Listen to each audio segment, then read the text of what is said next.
আসসালামু আলাইকুম। দূরের কাছে সবাইকে মাহফুজের কিচেন বিউটিতে ওয়েলকাম। আজ জিরা পানি করব। তো খুবই টেস্টি পানিটা এবং খুবই হেল্পফুল। আমি খুব সহজেই আজকে আপনাদের জিরা পানিটা করে দেখাবো। এর আগেও আমি জিরা পানি করিয়ে দেখেছি, তো আজকে আমার মনে হয়েছে সবচেয়ে সহজ হয়েছে জিরা পানিটা যেভাবে করেছি। খেতে অসম্ভব ভালো হয়।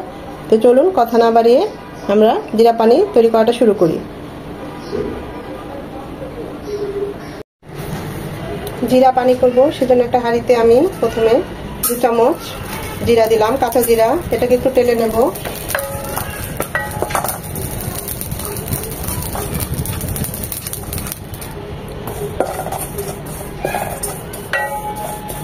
যাতে জিরার ফ্লেভারটা বের হয়ে আসে ওইভাবে ভেজে নেব, পুড়ে গেলে হবে না।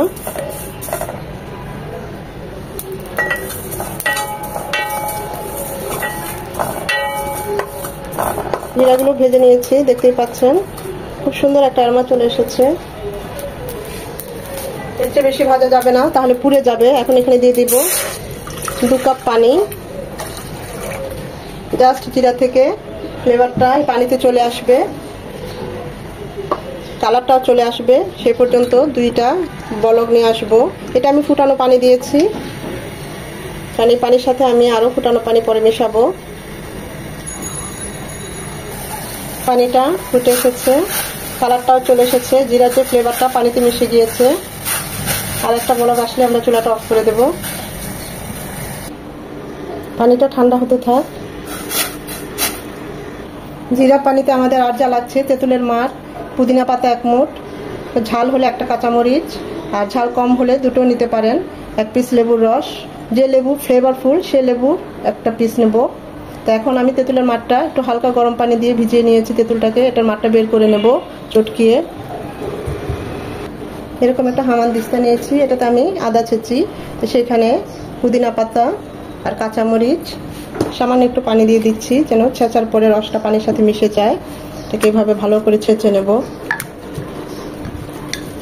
উদ্দেশ্য একটাই, যাতে পানির সাথে পুদিনা পাতার রসটা, ফ্লেভারটা আর কাঁচামরিচের ফ্লেভারটা মিশে যায়।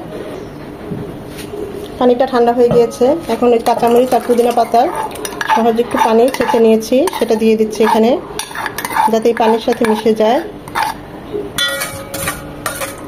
খুব ভালোভাবে মিশিয়ে নেব। এখন সব কিছু ছেঁকে নেব। আপনারা চাইলে পানিতে জিরাটাকে যে এরকম টেলে ফাঁকি করে এরকম পানির সাথে মিশিয়ে নিতে পারেন, তবে আমার কাছে এটাই বেশি ভালো লাগে।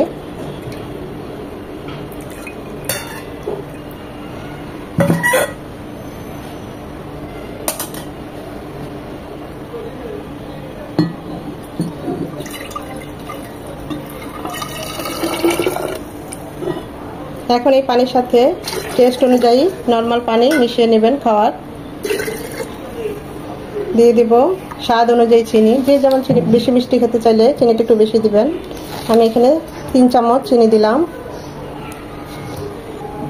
2 চামচ তেঁতুলের মার, আমি আরও 1 চামচ দিলাম, পরে টেস্ট করে দেওয়া যাবে।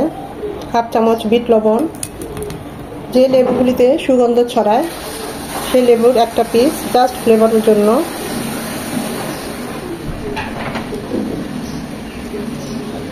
সব কিছু খুব ভালোভাবে মিশিয়ে নেব।